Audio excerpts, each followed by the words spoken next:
আজকে ব্রাজিল ভক্তদের জন্য এই ভিডিওটি আমি করছি। নেইমার হাইতির বিপক্ষে খেলবে কিনা, অনেকেই এটা নিয়ে সন্দেহ রয়েছেন। আমার ভিডিওটি দেখার পরে আপনাদের সন্দেহ দূর হয়ে যাবে। নেইমার হাইতির বিপক্ষে খেলবে না, এটা আনচেলত্তির কড়া নির্দেশ যে হাইতির বিপক্ষে নেইমার খেলতে পারবে না, কারণ 2-1 দিন যাবৎ তিনি মাঠে প্র্যাকটিস শুরু করেছেন। আর এই 2-1 দিনের প্র্যাকটিসে যদি হাইতির বিপক্ষে খেলে, আবার যদি নেইমার ইনজুরিতে পড়ে, তাহলে কিন্তু তাকে নকআউট পর্বে পাওয়া যাবে না। তাই দীর্ঘ হাইতির বিপক্ষে ব্রাজিল অনায়াসে জিতে যাবে, এটা সবাই বলছে। প্লাস র্যাঙ্কিং দেখেও বোঝা যায়, এবং ব্রাজিল এবং হাইতির যে খেলা, সেটা ব্রাজিল কয়েক বছর আগে হাইতিকে 7-1 গোলে হারিয়েছিল। তাই নেইমারবিহীন ব্রাজিল অবশ্যই জিতবে হাইতির বিপক্ষে। এই জন্য কোচ আনচেলত্তি কোনো রিস্ক নিতে যাবে না নেইমারকে নিয়ে। নেইমার অবশ্যই স্কটল্যান্ডের বিপক্ষে খেলবে।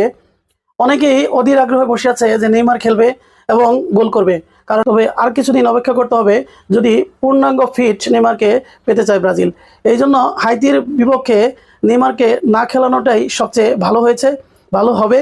কোচ আনচেলত্তি সবার চেয়ে ভালো বোঝে, তিনি চান পূর্ণাঙ্গ ফিট নেইমারকে দেখতে, এবং স্কটল্যান্ডের বিপক্ষে অবশ্যই নেইমার খেলবে এবং নকআউট পর্বে নেইমার দারুণ পারফরমেন্স করবে। এইটা মানে আনচেলত্তির যে পরিকল্পনা, সেই পরিকল্পনাটা অনেক সুন্দর পরিকল্পনা। তো আশা করি নেইমার ভক্ত যারা রয়েছেন তারা অখুশি হবেন না, তারা নেইমারের অপেক্ষায় থাকবেন, নেইমারের জাদু দেখার অপেক্ষায় অবশ্যই থাকবেন। কারণ নেইমার যখন ফিরবে তখন ভালোভাবেই ফিরবে। যদি তাড়াতাড়ি করা হয়, আবার যদি ইনজুরিতে পড়া যায়, তখন কিন্তু ব্রাজিলের খেলা হয়ে যাবে ছাড়া। এরকম খেলা আমরা চাই না। নেইমার আরও একটু পরে ফিরুক, এই আশাবাদ ব্যক্ত করে আপনাদের আগামীকালের খেলা হাইতির সাথে ব্রাজিল কয়টা গোল করতে পারে এই প্রেডিকশন আপনারা অবশ্যই কমেন্টে জানিয়ে যাবেন।